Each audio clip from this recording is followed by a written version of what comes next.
ഗതാഗതവും വാർത്താവിനിമയവും. സർ, ഗതാഗത മേഖലയിൽ വികസന പദ്ധതികൾക്കായി 2065.1 കോടി രൂപ വകയിരുത്തുന്നു. മേഖലയുടെ ആകെ ബജറ്റ് വിഹിതം മുൻവർഷത്തേക്കാൾ 88.97 കോടി രൂപ അധികമാണ്. റോഡുകൾക്കും പാലങ്ങൾക്കും 1157.43 കോടി രൂപയും റോഡ് ഗതാഗതത്തിന് 191 കോടി രൂപയും ഉൾനാടൻ ജലഗതാഗത മേഖലയ്ക്ക് 133.02 കോടി രൂപയുമുണ്ട്. തുറമുഖങ്ങൾക്കും ലൈറ്റ് ഹൗസുകൾക്കും കപ്പൽ ഗതാഗതത്തിനുമായി മുൻവർഷത്തെ 73.272 കോടിയിൽ നിന്നും 93.72 കോടിയായി വർദ്ധിപ്പിക്കുന്നു. മാരിടൈം ബോർഡിന് തുറമുഖ വകുപ്പിനുമായി 82.7 കോടി രൂപ.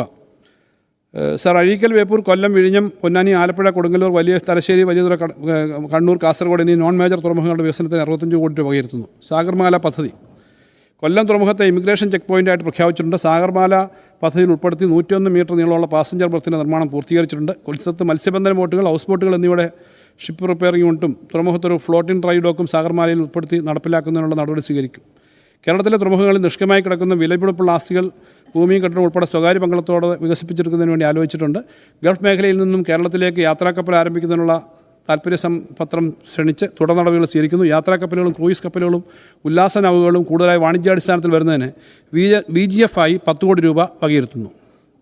ബേപ്പൂർ തുറമുഖത്തെ 60 കോടി രൂപ ചെലവ് വരുന്ന ഡ്രഡ്ജിങ്, 90 കോടി രൂപ ചെലവ് വരുന്ന അധിക വാർപ്പിൻ്റെ നിർമ്മാണം, കൊല്ലം തുറമുഖത്തെ 190 കോടി രൂപ ചെലവ് വരുന്ന ഫ്ലോട്ടിംഗ് ഡ്രൈ ഡോക്ക്, 90 കോടി വരുന്ന വാർപ്പിൻ്റെ നിർമ്മാണം, 110.33 കോടി വരുന്ന ഡ്രഡ്ജിങ്, 20 കോടി രൂപ വരുന്ന വലിയതുറ, തലശ്ശേരി കടൽപ്പാലങ്ങളുടെ നവീകരണം, 20.23 കോടി രൂപ ചെലവ് വരുന്ന പൊന്നാനി തുറമുഖത്തെ വാർപ്പിൻ്റെ നിർമ്മാണം എന്നീ പദ്ധതികൾ മുൻഗണനാ ക്രമത്തിൽ നടപ്പിലാക്കാൻ ഉദ്ദേശിക്കുന്നു. തുറമുഖ പശ്ചാത്തല വികസനത്തിന് പ്ലാൻ വിഹിതത്തിന് പുറമെ 50 കോടി രൂപ അധികമായി വകയിരുത്തുന്നു. സർ, ഈ ഹാർബർ എഞ്ചിനീയറിംഗ് വകുപ്പിൻ്റെ വിവിധ പദ്ധതികൾക്കായിട്ട് 115 കോടി രൂപയുടെ പ്രവൃത്തികൾക്ക് 115.20 കോടി രൂപയ്ക്ക് അനുമതി നൽകിയിട്ടുണ്ട്. സർ, നോൺ മേജർ തുറമുഖങ്ങൾ വികസിപ്പിക്കുന്നതിനായി സംസ്ഥാന പദ്ധതി വിഹിതമായും കേന്ദ്ര പദ്ധതിയായ സാഗർമാലയിൽ നിന്ന് തുക ലഭ്യമാക്കുന്നതിനും 65 കോടി രൂപ വകയിരുത്തുന്നു. ഇത് നടപ്പ് വർഷത്തെ വിഹിതത്തേക്കാൾ 19.8 കോടി രൂപ അധികമാണ്.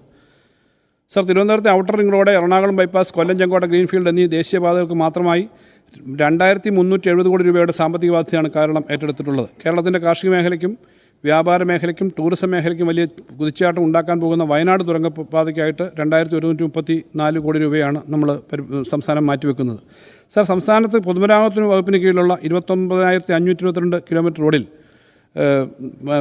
17,483 കോടി BMC നിലവാരത്തിലേക്ക് ഉയർത്തിയിട്ടുണ്ട്.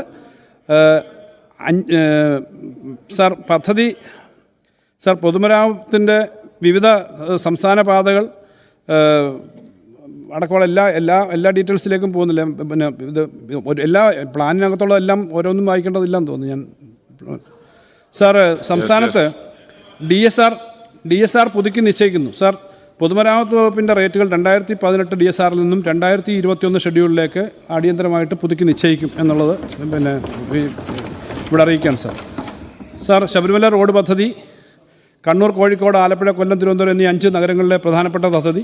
അത് കിഫ്ബി സഹായത്തോടെ 48 പദ്ധതികൾക്കായി 5207.43 കോടിയുടെ അനുമതി ലഭ്യമാക്കി ഓരോ ഘട്ടമായി വികസിച്ച് വരികയാണ്. അതിൻ്റെ എല്ലാ ഡീറ്റെയിൽസും ഞാൻ വായിക്കുന്നില്ല, വായിച്ചായിട്ട് കണക്കാക്കുമെന്ന് ഞാൻ പ്രതീക്ഷിക്കുന്നു.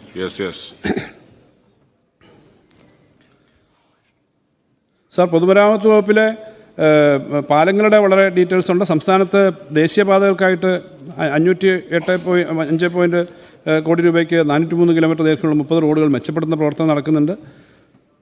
റോഡ് ഗതാഗത മേഖലയ്ക്ക് 198.84 കോടി രൂപ വകയിരുത്തുന്നു. ഇത് അതുപോലെ അടുത്തത് KSRTC ആണ്. സാർ, KSRTCക്ക് 2011-16 കാലയളവിൽ KSRTCക്ക് 1220.82 കോടി രൂപയാണ് അനുവദിച്ചെങ്കിൽ ഒന്നാം പിണറായി സർക്കാർ 2016-21 കാലയളവിൽ 4923.58 കോടി രൂപ അനുവദിച്ചു.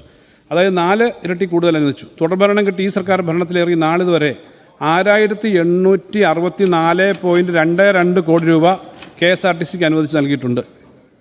ഇത് 2011-16 കാലയളവിനേക്കാൾ 5.6 മടങ്ങും 2016-21 കാലയളവിനേക്കാൾ 1.4 മടങ്ങും അധികമാണ്. 2016 കാലയളവ് മുതൽ KSRTCക്ക് 11,787.8 കോടി രൂപയാണ് ഈ രണ്ട് LDF സർക്കാരുകളുടെ കാലയളവിൽ നൽകിയിട്ടുള്ളത്. സർ, KSRTCക്ക് അടിസ്ഥാന സൗകര്യ വികസനം, ഡിപ്പോകളും വർക്ക്ഷോപ്പുകളുടെ ആധുനികവൽക്കരണം, ഗവേണൻസ് പ്രവർത്തനങ്ങൾ തുടങ്ങിയ വികസന പദ്ധതിക്കായിട്ട് ഈ സർക്കാരിൻ്റെ കാലയളവിൽ 178.96 കോടി വെച്ചിട്ടുണ്ട്. സർ, 2024 ആരംഭത്തിലുണ്ടായിരുന്ന ദിവസേനയുള്ള ഓഫ് റോഡ് ബസ്സുകളുടെ എണ്ണത്തിൽ എണ്ണം 900-ൽ നിന്നും 500-ൽ താഴെയാക്കി കുറയ്ക്കാൻ കഴിഞ്ഞിട്ടുണ്ട്. സർ, പഴയ ബസ്സുകൾക്ക് പകരം ആധുനിക ഡീസൽ BS6 ബസ്സുകൾ വാങ്ങുന്നതിനായി 107 കോടി രൂപ വകയിരുത്തുന്നു KSRTCക്ക്. സർ, ഇടുക്കി ജില്ലാ ആസ്ഥാനത്ത് ചെറുതോണിയിൽ KSRTC ഡിപ്പോ പ്രവർത്തനക്ഷമമാക്കി ബസ് സർവീസുകൾ ആരംഭിക്കുന്നതിന് ഈ വർഷം തന്നെ ആരംഭിക്കും. അതിനാവശ്യമായിട്ടുള്ള തുക വകയിരുത്തിയിട്ടുണ്ട്. മാത്രം പറഞ്ഞാൽ മതി. സമയം അല്ലല്ല, സമയത്തിൻ്റെ ഇനിയും. സർ, ഹൈഡ്രജൻ ഇന്ധന വാഹനങ്ങൾ പൈലറ്റ് ചെയ്യുന്നതിനും ഇലക്ട്രിക് വാഹനങ്ങളെ ജനപ്രിയമാക്കുന്നതിനും ഹരിത ഗതാഗത സംരംഭങ്ങൾ നിറവേറ്റുന്നതിനും പ്രവർത്തനങ്ങൾ മെച്ചപ്പെടുത്തുന്നതിനായി മൊബിലിറ്റി പ്രൊമോഷൻ ഫണ്ടിന് 8.56 കോടി രൂപ വകയിരുത്തുന്നു. Palakkad Chittur private bus stand നിർമ്മാണത്തിന് 2 കോടി രൂപ വകയിരുത്തുന്നു. സർ, ഉൾനാടൻ ജലഗതാഗത വികസനത്തിനായി 133.02 കോടി രൂപ വകയിരുത്തുന്നു. ഇന്ധനക്ഷമതയുള്ള ബോട്ടുകൾ വാങ്ങുന്നതിനും കടത്ത് സർവീസുകൾ വിപുലീകരിക്കുന്നതിനായി 25.11 കോടി രൂപ വകയിരുത്തുന്നു. തീരദേശ ഉദ്ഘാടന നാവിഗേഷൻ വകുപ്പിൻ്റെ പ്രവർത്തനങ്ങൾക്കായി 95.27 കോടി രൂപ വകയിരുത്തുന്നു. കണ്ണൂർ വിമാനത്താവളം സർ, ഭൂമി ഏറ്റെടുക്കുന്നതിനുൾപ്പെടെ കണ്ണൂർ വിമാനത്താവളത്തിൻ്റെ അടിസ്ഥാന സൗകര്യ വികസനത്തിനായി ഈ സർക്കാർ അധികാരത്തിലെത്തിയതിന് ശേഷം 526.63 കോടി രൂപ ധനസഹായം നൽകിയിട്ടുണ്ട്. 2025-26 കണ്ണൂർ വിമാനത്താവളത്തിൻ്റെ വികസന പ്രവർത്തനങ്ങൾക്കായി 75.51 കോടി രൂപയുടെ ചെലവ് പ്രതീക്ഷിക്കുന്നു. സർ, 25-26 സാമ്പത്തിക വർഷം കൊച്ചി മെട്രോയ്ക്ക് 289 കോടി രൂപ ലഭ്യമാക്കുന്നതാണ്.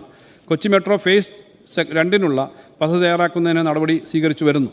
കൊച്ചിയിലെ സംയോജിത ജലഗതാഗതത്തിൻ്റെ EAP ഘടകമായ 159.60 കോടി രൂപ വകയിരുത്തുന്നു. സർ, അടിയന്തര സാഹചര്യങ്ങൾ നേടുന്നതിനും വിനോദസഞ്ചാരത്തിനുമായിട്ടുള്ള ഹെലിപോർട്ടുകളും ഹെലിപ്പാഡുകളും വികസിപ്പിക്കുന്നതിന് 10 കോടി രൂപ വെക്കുന്നു.